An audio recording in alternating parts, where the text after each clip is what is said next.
We had a QR code tonight, really early in the show, which I really appreciated. There's a lot to this, but this was the video.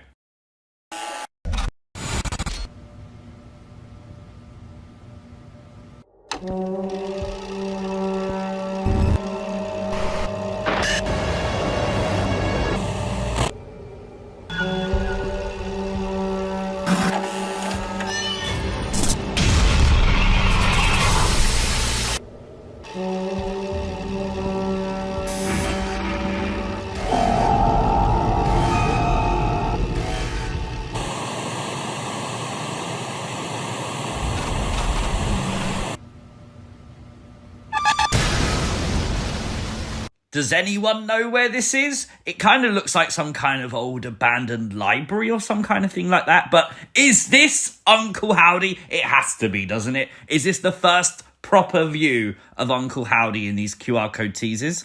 When you scroll all the way down on the video page, though, you come across this Nightbird logo. Click it and you get this puzzle come up. Oh my God, they're making us do puzzles now. You get homework from WWE. And shout out to Jodie Gilly, who legitimately was the first person I saw on social media that solved this. It is you know nothing. Hell is only a word. Reality is much, much worse. And also, shout out to Evan. Look at the work that Evan put into this. This is what I love about all this stuff. It really does make you think. It makes you do the research.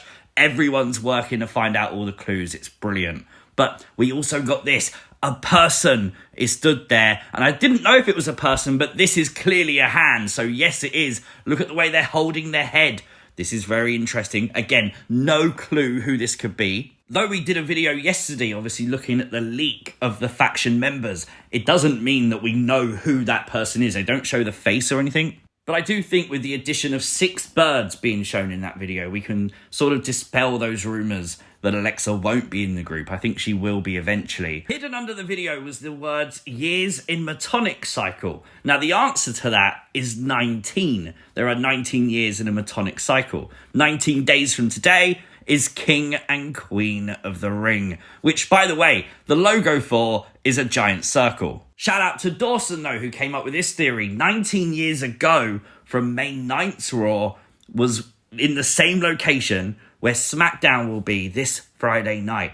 That is interesting and something people haven't thought of. I thought this was interesting because you can see here the wording is completely normal. It then changes when the colour changes and you can see underscores appear. Then they flash it up so dramatically that something has to be a hidden meaning here. I don't know what that is. Maybe you do. Let me know in the comments below. This was cool though. Hidden in the file of the puzzle, it reads blank search for a friend. Blank found none. Blank stared into the abyss hoping someone would glance back. And still no one cared about blank. He led blank out of the darkness but let blank keep a little darkness inside. Now, with 3 stars referencing 3 letters, that has to be talking about Joe Gacy, doesn't it?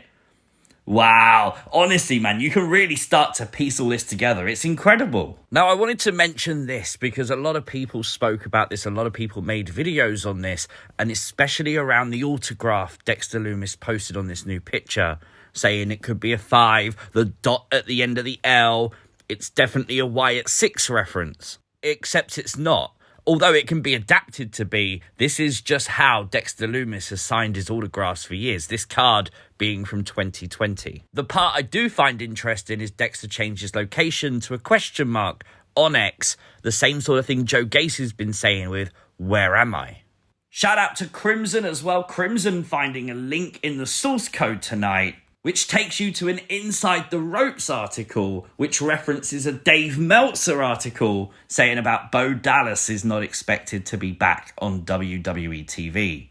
Brett Lee pointing out that the name of the video, the definition of which is ridicule, and basically that what they're doing here is ridiculing Dave Meltzer's article. Oh, poor Uncle Dave. I heard he only gave that reference like a 1/4 star. There was also a date hidden in the source code, the 6th of February 2023, which is the date Nikki Cross was behind Dexter Lumis, Johnny Gargano, and Candice LeRae. They are really piecing all this together, and I freaking love that. They did play the Nightbird song during a commercial break much later in the show. Again, though, it's becoming more and more erratic. Definitely showing that this week in the actual audio. Go and check it out on social media. Got to mention as well, Liv Morgan tweeting out a sheep emoji with this picture. A lot of people talking about the lost sheep. But if you zoom into the glasses here, is that Uncle Howdy's mask? What's Liv doing? Liv's name is not on the leaked members list. There's a chance this could be wrong. Anything's possible. Plans can change, that kind of stuff. Let me know your thoughts.